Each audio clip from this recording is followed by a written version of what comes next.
My love is like a flower.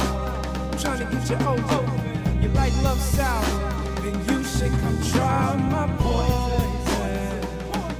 Okay, we're going to try that again. We are back, and it's time for another first chapter after a little bit of a hiccup there. I'm Rodney V. Smith. The V is for Velociraptor because it's the closest thing I have to a dragon, so, there it goes. Anyway, I'm a Wattpad author and star, and also the winner of a Watty Award from 2018. It's available on Wattpad, so make sure to go check it out.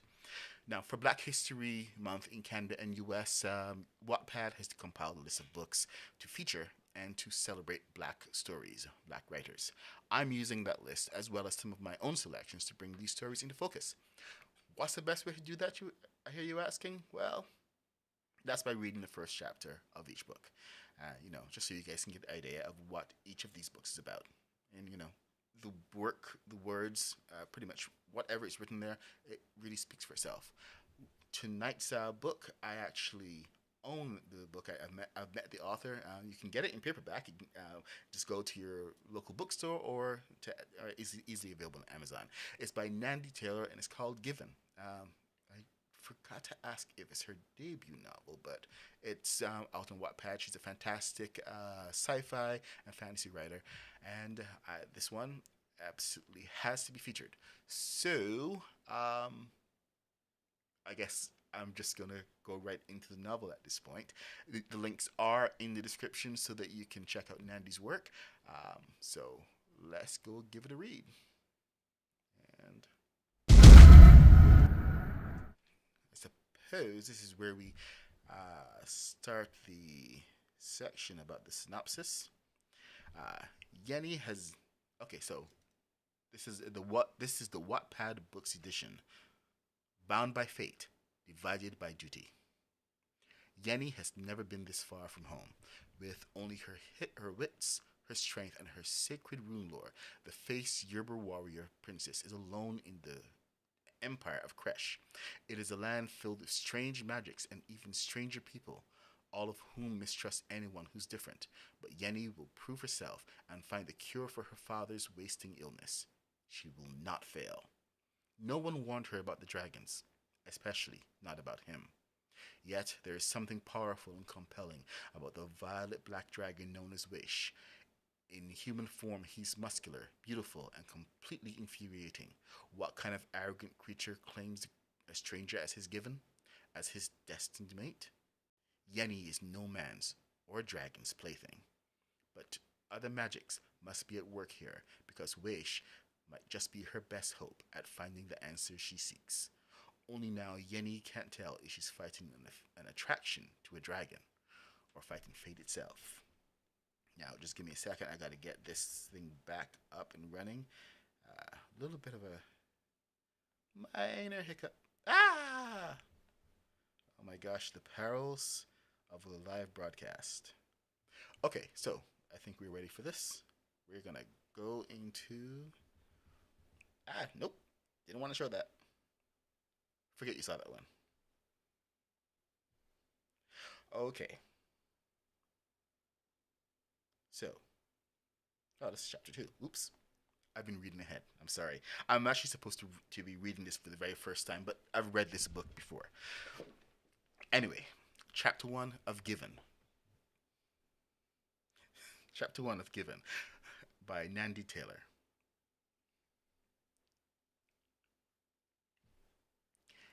Yenni made her decision as her cousins slithered through the grass like log snakes, hemming the creature in from all sides. They would hate her for this. She pulled energy through her focus rune, a band of white painted across her eyes, and felt its warmth tingle on her skin as it sharpened her vision. Ahead, the NA shimmered in the sunlight, the black hair of its haunches flashing blue, then green, then gold. It grazed, its graceful neck bent forward, and its tall horns curved and gleaming like blackwood. 4 long legs, suited to loping sprints, disappeared into the tall grass. Such a gorgeous animal. Small wonder her cousins wanted to skin it, put its head on display, and make a cape of its pelt. But Ene were highly intelligent. It was rare to see more than one or two at a time, and the scholars theorized that they sacrificed themselves to draw predators away from the main herd. In fact, Yenni was certain it knew they were there. At any moment, it would draw on Ache, the divine energy that ran through all things, and put on a magical burst of speed to dart away. She planned to help it escape. Yenni heard a bird Yenni heard a bird trill, high and sweet, and recognized it as the signal that one of her cousins, or perhaps her younger brother, was in place. Another bird call, and another. They would not attack with fire. That would singe the creature's hide. No, they would chase the poor thing this way and that until they could catch it, and then someone would snap its neck with their bare hands. If she let them. Yenni moved through the grass clumsily, causing it to shake and shiver around her. The formation was still incomplete. Run, she thought desperately.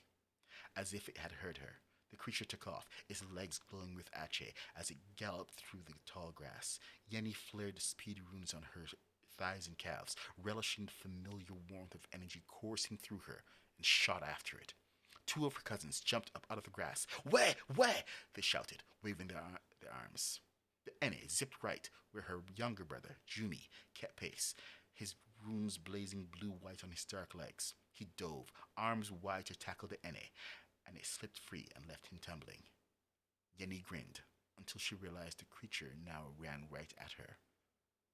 If she scared it, it would turn tail and head straight for her cousin, Adaije. He would no doubt catch it, and then Yenni sprang out of the path of the runaway Ene, flattening herself to the grass. The ground vibrated as it thundered past, and she heard her cousin let out a frustrated curse. Mothers and fathers, it's escaped into the forest. We'll never find it now. Standing, Yenni brushed herself off while mentally Yenni brushed herself off while mentally tensing against the tirade to come. She did feel a small stab of guilt for ruining the hunt, but it was her last trip for a long while to come, and she refused to taint the memory. The pale grass of the plain against the soft blue of the sky, with the tang of the beautiful animal's red blood. When Yenni looked up, the others, all 8 of them, stood across from her with their eyes glittering in accusation under their white focus runes. Why didn't you chase it toward us? Adaije demanded. Yenni stood straighter, raising her chin to meet his gaze, saying nothing. But her cousin was too far gone in his irritation to afford her proper respect. You let it escape on purpose, didn't you? Probably due to some foolish notion of it being too pretty to kill. He threw up his hands. This is why I dislike hunting with women. He kicked at the grass like a petulant child. It wasn't me who let them escape, cried Adaije's younger sister. She looked like a feminine sister of him, right down to the fire in her eyes. Don't lump us together. A second later, she sent Yenni a frightened glance before fixing her gaze on the ground. Yenni huffed. It was one thing to bring down a boar for a feast, or defend a village from a pack of emboldened hyenas, but rare and intelligent creatures, especially those that could channel Ache, had always been Yenni's weakness. Though she loved to encounter such animals in the wild, to stalk and study them, she was loath to kill them. Yes, I found it beautiful, as did you, which is why you wanted to capture it. And now it's gone, Adaije shouted. I don't know who you think you are. Her temper flared hot in her face. I am Yenni Aja Nefemi Kari Yirba, and you would do well to remember that. Adaije and the others bowed their heads, all except her brother, and Yenni winced. She'd promised herself she would use her prowess as a tracker, not her title, to win their respect. But pig-headed Adaije always got under her skin. Let's return, she said, and before anyone could answer, she turned and pulled Ache through her speed runes, dashing toward the white houses of the city and the gleaming gold palace perched on the top of the hill. Later in the day, Yenni sat in her bedroom on a wide reed mat beside her hammock, mixing rune paint. Once it was the right consistency and the perfect shade of the blue-tinged white, she took up her rune brush, dipped the coarse boar's hair tip in, and started the rune for strength on her bicep. As she drew, she sang the hymn of strength, and her song infused the paint, making it glow until she tied the hem off with a final low note, and the rune set, seeping into her skin. It would stay there until she used it up. She nodded in satisfaction and went back to mixing. The circle of prongs that made up her new blackwood whisk clacked against the shiny matching bowl, a going away present from her older sisters. Blackwood was incredibly hard to come by, but it was best for blending the purest rune paint. Typically, only the masters in their temples along the coast had access to the sacred wood.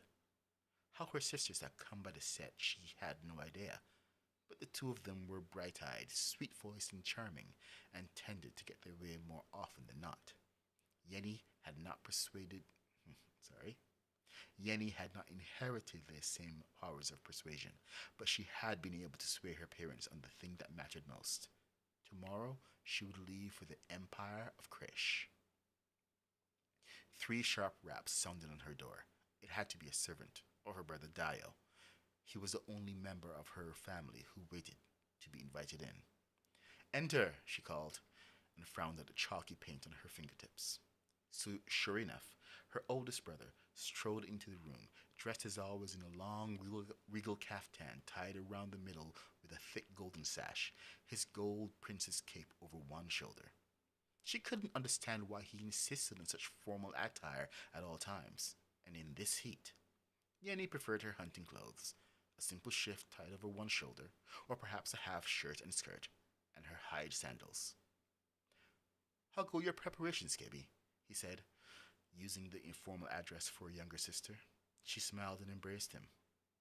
"Well, thank you, Incan," said Yenni, returning his greeting with the term for an older brother. He frowned at her. "Why aren't you dressed?" Dyer ran a hand along his beard, as he always did when he was irritated. "Kebi, could you at least try to look like the daughter of a chieftain? This feast is to celebrate your birth, after all." Yenni sighed. Dyer would make a fine chieftain once their parents stepped down, if for no other reason than his rigorous observance of propriety. I'm sorry, Incan," she said, "but I just returned from hunting and I became so caught up in mixing rune paint." "Yes, the hunt," her brother said, cutting her off. "I received a complaint from our cousins that you impeded their kill. Again." She had the grace to look sheepish, but said nothing. You're too old I can't say this one. Okay. "You are too old to still be hunting, Kebi," he scolded. "Who ever heard of a woman of 18 reigns, still roaming the hills and plains?" Yenni folded her arms. "I'm not married." "No, and I suspect you intend to remain so, forever if you could, but you cannot." Yenni caught the flicker of concern in her brother's eyes and knew he was referring to their shaky political position. At present, their tribe was the most powerful on the Shah Island. Their tribe was the most powerful on the Shah Islands, but their father's health was failing, and with each meeting he missed, the wolves within the other tribes sniffed closer. A political marriage would do much to help them regain their footing.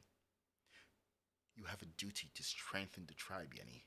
The same for all of us who bear the name Yirba." "Then why aren't you married?" she grumped. He looked at her out the side of his eye, but didn't answer, and she knew she was approaching disrespect. Yenni didn't exactly envy her older brother's position. He was in training to become a general, and besides that, he spent more and more time in political meetings with their mother, acting as a stand-in for their father and resolving their people's disputes. But he was only 5 years older than her, and she knew the other leaders did not yet respect Dio as they did her father. He would likely be forced into a strategic alliance himself soon. "Apologies, Incan," she said, and bowed her head. "But I know I will find a way to cure Mbaba abroad. The Shah will guide me. Once he is well and active again, perhaps I won't need to." But Dai was shaking his head. "You are all but engaged to Prince But Dai was shaking his head. "You were all but engaged to Prince Natahi Kagunzu. How can we explain to the Gunzu that you don't want to marry their second son. They already believe we look down on them, Yenni. You know that would cause them grave insult. That was Dio, ever the strategist, just like their mother. I see, Yenni said softly, resigned that she would come home to the shackles of responsibility. Sending you away for a year is bad enough, but it can't be helped now. Come, I'm going to find our sisters and help you dress. You must look your best tonight. Yenni grimaced. She must look her best. Not because it was her birthday, but because the Gunzu would be there. All right, Enkun, she said wearily. Send them along. Dio hugged her, chuckling against the top of her head, but his laughter soon died away. He pulled back and squeezed her arm affectionately. I'll miss you, Kebi. Not a day will go by that I won't pray for your safe return, and not just for the sake of the tribe. She rested her hand on his. Thank you, but I'll be fine. The Shao will protect me while I'm away, and if nothing else, I know which end of the spear is for stabbing. Dio chuckled again. That you do. See you tonight. He left, and Yenni went back to grinding and mixing ingredients, so focused that the faint creak of the doors to her sitting room barely registered. It wasn't until her bedroom doors burst open, spilling forth a flock of pretty, chatty women and girls, that Yenni whipped her head up from her work. The group was led by her sisters, twin paragons of Yirba style and grace. They surrounded her in a flurry of color, clacking beads and the musky sweet scent of shishi root oil, and Yenni smiled despite herself. Time to dress, Kebi dear, chirped the high-cheeked Ife. Enkun is looking more harassed than usual, said Dowajaye. What did you do, huh? She gestured at Yenni, her gold bracelets jangling. You're really going to make us work today. She eyed Yenni's paint stains as she kissed her back teeth. You call it work? All you do is supervise and dictate, said Yenni. Ife fanned her nose. Draw a bath, she called to no one in particular. Oh, don't you pretend not to like it. You always come out stunning. She flashed Yenni her charming gap-toothed smile. Yes, said Jaye and winked, almost as pretty as us. Her cousins giggled. Yenni wanted to seem angry, but she couldn't help but laugh at her sister's teasing. Tonight, they coordinated in slim, flowing gowns that showed off the flawless dark skin of their arms. Both dresses had a pattern of bird feathers, one orange and blue, the other pink and yellow. And each sister wore a tall, regal head wrap. Jaye's gold, Ife's a shimmering rose. A wave of sadness chased Yenni's mirth. She would miss them greatly. They had her stand on the tile of her sitting room, trying on this and that as they held up earrings and necklaces, and occasionally having girls run to their wing to get something from their own stock. As the sun made its way across the sky, Yenni's mood soured. No matter how she loved her sisters, nothing would convince her that getting dressed was meant to be such a production. How did they stand it every day? At last, the twins settled on a vibrant green gown, the material sheer and layered, the sides accented with yellow beading that emphasized Yenni's figure, and it did not escape her that green and yellow were Gunzu colors. They sat her down among a pile of printed cushions and had her young cousin... Ooh, this new name. They sat her down among a pile of printed cushions and had her young cousin, Bizini, the maid with the nimblest fingers, oil and rebraid her hair. Why must my hair be perfect if it will just be under a wrap? Yenni said, wincing as her maid pulled her hair against her scalp. Because it's what's proper, said Ife. Finally, Yenni's hair was done, twisted up in thick braids to a small cone on top of her head that would help her hold her head wrap in place. You have such nice, healthy hair, but I wish you would stop cutting it, said Jaye. When not wrapped up, Jaye's hair fell in neat locks down to the middle of her back. It's better for training, said Yenni. Her sister frowned, but the other twin gently took Yenni's chin. I think it suits her. Effie preferred to shave her hair close to her head. It was how most told the two apart, but Yenni found both styles too much upkeep. Most of the time, Yenni preferred a row of neat braids that fell just below her jawline. they put on the final touches, a sparkling gold chain that draped from a hoop in her ear to her nose, thick gold bands in her arms, and an ostentatious royal head wrap in gold and green to match her gown. Her sisters beamed at her. "You look like, well, like a princess," cried Ife. "Is it over?" asked Yenni. "I'm starving."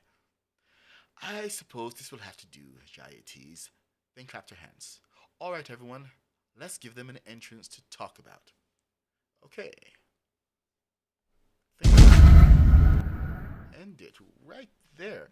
That was the first chapter from Given. Technically, it's kind of in the middle of the chapter. This is the printed novel, and the first chapter tends to be a little bit longer than what you find on Wattpad. The Wattpad chapters tend to be short, maybe, well, the first chapter is actually about 1,800 words or so. Anyway, you can find more information on Nandi and the book, which is available in paperback. You can buy it at most bookstores and on Amazon.com and other online bookstores, as well as buying a copy from the Wattpad page stories on Wattpad.com. Links are in the description, so go ahead and please check it out. That has been the first chapter. If you want to hear more first chapters read by me, you can go ahead and click the button down there and subscribe. Please leave a like, and you can always come back. I'm doing one of these pretty much every night for the rest of the month. Actually, that's a lie. I do 5 of these every week. This week I'm covering more Black writers, and for the rest of the week you can come back to read some more Black writers. Anyway, it's always something new here. Happy reading. And we're out. She said, "My love is like a flower. I'm trying to get you over. You like love sour, then you should come try." But wait. I believe we're going to have a guest in a second. Let me just connect Nandi. And hope we can get a good connection this time.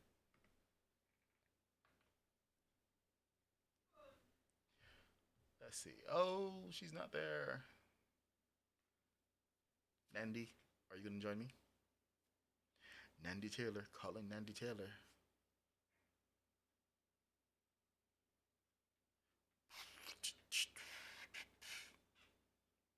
Well, this is...